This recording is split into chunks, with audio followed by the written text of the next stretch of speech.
Praise the Lord. ദൈവത്തിൻ്റെ ധന്യവും ശ്രേഷ്ഠവുമായ തിരുനാമം വാഴ്ത്തപ്പെടുമാറാകട്ടെ.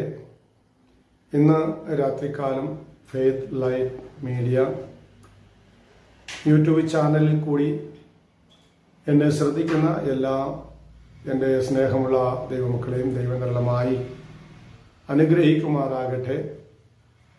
സർവൈശ്വര്യങ്ങളാലും നിറയ്ക്കുന്ന ദൈവത്തിൻ്റെ അതിമഹത്തായ വിടുതലും പ്രത്യാശയും തൻ്റെ ജനത്തിന് നടുവിൽ ദൈവാത്മാവിടുന്ന് വെളിപ്പെടുത്തി സ്വർഗം അനുഗ്രഹിക്കുമാറാകട്ടെ എന്ന പ്രാരംഭത്തിൽ തന്നെ പ്രാർത്ഥിക്കുന്നു. നിങ്ങളുടെ പ്രാർത്ഥനാ വിഷയങ്ങൾക്കായി താഴെ കാണുന്ന നമ്പറിൽ എന്നെ ബന്ധപ്പെടാവുന്നതാണ്. സർവശക്തനായ ദൈവം എല്ലാ പ്രിയപ്പെട്ടവരെയും ധാരാളമായി അനുഗ്രഹിക്കുമാറാകട്ടെ. ഇന്ന് രാത്രികാലത്തെ ദൈവിക ചിന്ത എന്ന് പറയുന്നത് മനുഷ്യന് കഴിയാത്തത് സർവശക്തനായ ദൈവം നിറവേറ്റിത്തരും എന്നുള്ളതിനെ കുറിച്ചാണ് ഇന്ന് രാത്രികാലം ചിന്തിക്കുവാൻ ആഗ്രഹിക്കുന്നത്. പലപ്പോഴും മനുഷ്യന് ചെയ്തെടുക്കാൻ കഴിയാത്ത പല സാഹചര്യങ്ങളിലും സർവശക്തനായ ദൈവം അവിടുന്ന് അത്ഭുതങ്ങളെ പ്രവർത്തിക്കുവാൻ തക്കവണ്ണം ഇടയായിത്തീരും. നമ്മുടെ ജീവിതത്തിൽ പലപ്പോഴും നമുക്ക് ചെയ്തെടുക്കാൻ കഴിയാത്ത പല കാര്യങ്ങൾ നമ്മുടെ മുമ്പിലുണ്ട്. മനുഷ്യർക്ക് ആർക്കും ചെയ്തെടുക്കാൻ കഴിയാത്ത പല കാര്യങ്ങളും നമ്മുടെ മുമ്പിലുണ്ട്. വൈദ്യന്മാർക്ക് ചെയ്തെടുക്കാൻ കഴിയാത്ത പല കാര്യങ്ങളും നമ്മുടെ മുമ്പിലുണ്ട്. മന്ത്രവാദികൾക്കും ശകനവാദികൾക്കും ചെയ്തെടുക്കാൻ കഴിയാത്ത പല കാര്യങ്ങളും നമ്മുടെ മുമ്പിലുണ്ട്. എന്നാൽ അവിടെയെല്ലാം മനുഷ്യരും മന്ത്രവാദികളും വൈദ്യന്മാരും പരാജയപ്പെട്ട മേഖലയിൽ സർവശക്തനായ ദൈവം അവിടെ പ്രവർത്തിക്കുവാൻ തക്കവണ്ണം ഇടയായി തീരും എന്നുള്ളതാണ് തിരുവചനത്തിൽ വ്യക്തമായി നമ്മെ പഠിപ്പിക്കുന്ന ഒരു സാഹചര്യമുണ്ട്. പലപ്പോഴും രോഗത്താൽ പ്രയാസപ്പെടുന്ന നമ്മുടെ ജീവിതത്തിൽ വൈദ്യന്മാരാൽ വർഷങ്ങളായി ആശ്രയിച്ചിട്ടും ഒട്ടും സൗഖ്യമില്ലാതെ ഭാരപ്പെടുന്ന ചില സാഹചര്യങ്ങൾ നമ്മുടെ ജീവിതത്തിലുണ്ടാവും. ഏതെല്ലാം മേഖലകളിൽ നാം പോയിട്ടും നമ്മുടെ സാമ്പത്തികം മുഴുവനും പരാജയപ്പെടുന്നതല്ലാതെ വിഷയത്തിനൊരു പരിഹാരം കാണാൻ കഴിയാതെ പരാജയപ്പെടുന്ന സാഹചര്യങ്ങൾ, വൈദ്യന്മാർക്ക് കഴിയാത്ത, ലാസ്റ്റിൽ വൈദ്യന്മാർ പറയുന്നൊരു കാര്യമുണ്ട്, ഇനി മെഡിക്കൽ ഫീൽഡിന് ഒന്നും ചെയ്യാൻ കഴിയത്തില്ല, ആമേൻ, ദൈവം മിറക്കിൾ ചെയ്തെങ്കിൽ മാത്രമേ കഴിയുകയുള്ളൂ എന്ന് പറഞ്ഞ് ലോക വൈദ്യന്മാർ പോലും തള്ളിക്കളയുന്ന ചില സാഹചര്യങ്ങളെ ദൈവാത്മാവ് അത്ഭുതകരമായി വിടുതൽ നൽകി തരുമെന്ന തിരുവചനം നമ്മെ വ്യക്തമായിട്ട് പഠിപ്പിക്കുന്നു.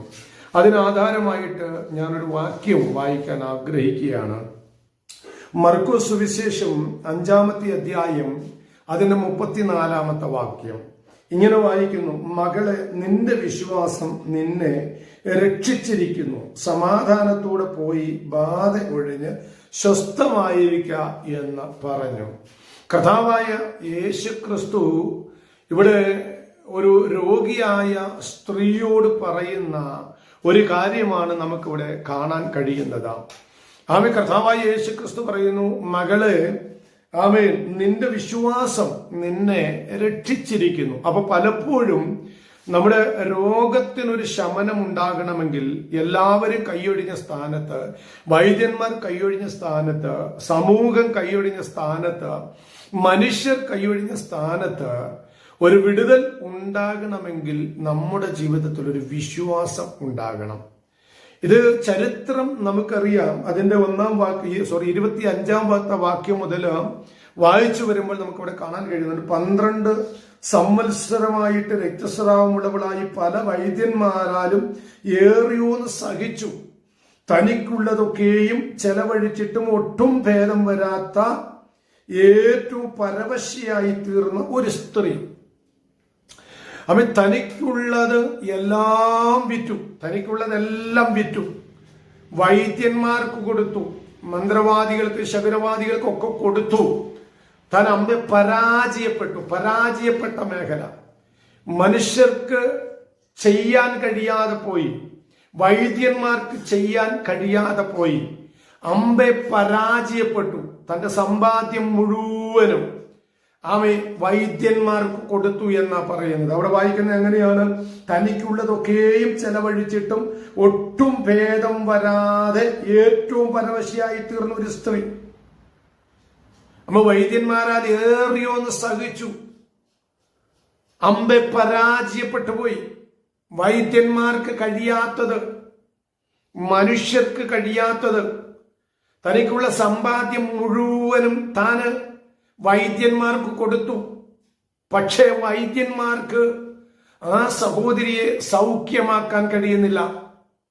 12 വർഷക്കാലം ഒരേ പ്രതികൂലം അനുഭവിച്ച് കൂടാരത്തിനകത്തളത്തിൽ ഒതുങ്ങപ്പെട്ട ഒരു സ്ത്രീയെ കുറിച്ചാണ് നമ്മളവിടെ ചിന്തിക്കുമ്പോൾ കാണാൻ കഴിയുന്നത്.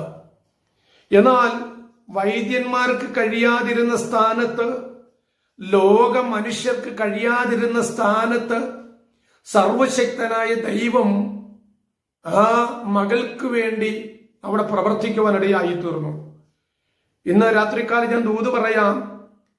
നമ്മൾ പല വിഷയങ്ങളാൽ ഭാരം അനുഭവിച്ച്, വർഷങ്ങളായ രോഗങ്ങൾ അനുഭവിച്ച്, പ്രതികൂല സാഹചര്യങ്ങളിൽ അകപ്പെട്ട് വൈദ്യന്മാർക്ക് സൗഖ്യമാക്കാൻ കഴിയാതെ നിങ്ങളുടെ സമ്പാദ്യം മുഴുവനും നഷ്ടപ്പെട്ടു പോയി എങ്കിൽ ഇന്ന് രാത്രികാല ദൈവാത്മാവ് ദൂത് വിളിച്ചു പറയുന്നു, കൂടാരം വിട്ട് പുറത്തു വന്ന് യേശുവിന്റെ വസ്ത്രത്തെ തൊടാൻ തയ്യാറായ സ്ത്രീക്ക് ആർക്കും കൊടുക്കാൻ കഴിയാതിരുന്ന സൗഖ്യം ദൈവാത്മാവ് കൊടുക്കുവാനിടയായി തീർന്നു.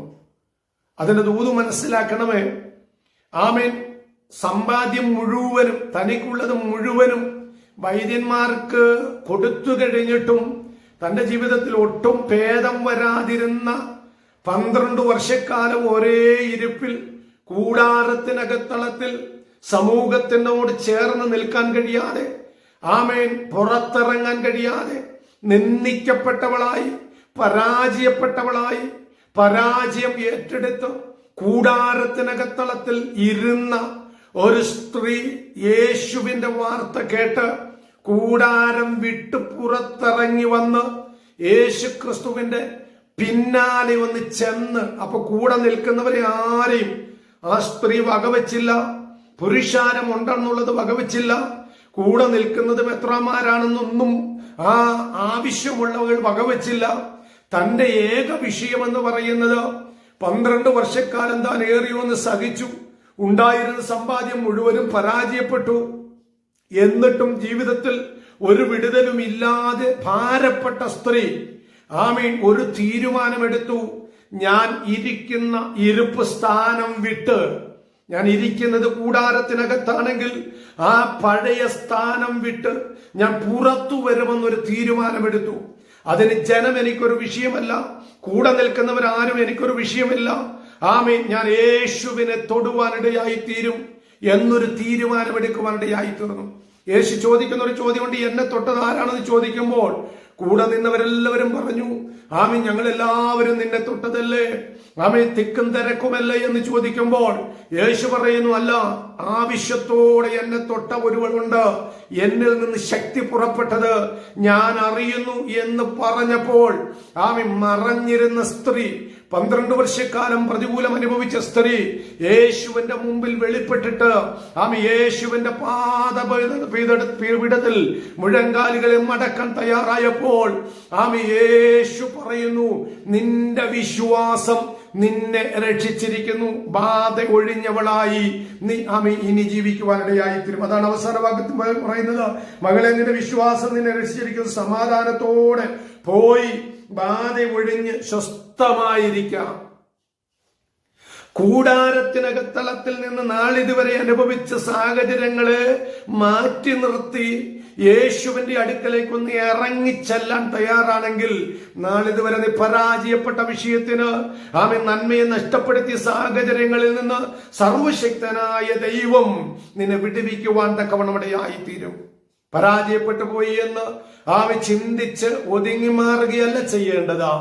ആമേൻ, വിശ്വാസത്താൽ നിന്നാൽ ഒരു സർവശക്തനായ ദൈവം എനിക്ക് വേണ്ടി പ്രവർത്തിക്കുമെന്നുള്ള വിശ്വാസത്തോടുകൂടി കൂടി നിന്നവരെ ആരെ വകവയ്ക്കാതെ ആ സ്ത്രീ ഇറങ്ങി യേശുവിന്റെ വസ്ത്രത്തിൽ തൊടാൻ തയ്യാറായപ്പോൾ അപ്പൊ ചിന്തിക്കണം, അവൻ നമ്മുടെ വിഷയത്തിന് നമ്മൾ തന്നെയാണ് യേശുവിനെ തൊടുവാനിടയായി തീരേണ്ടത്.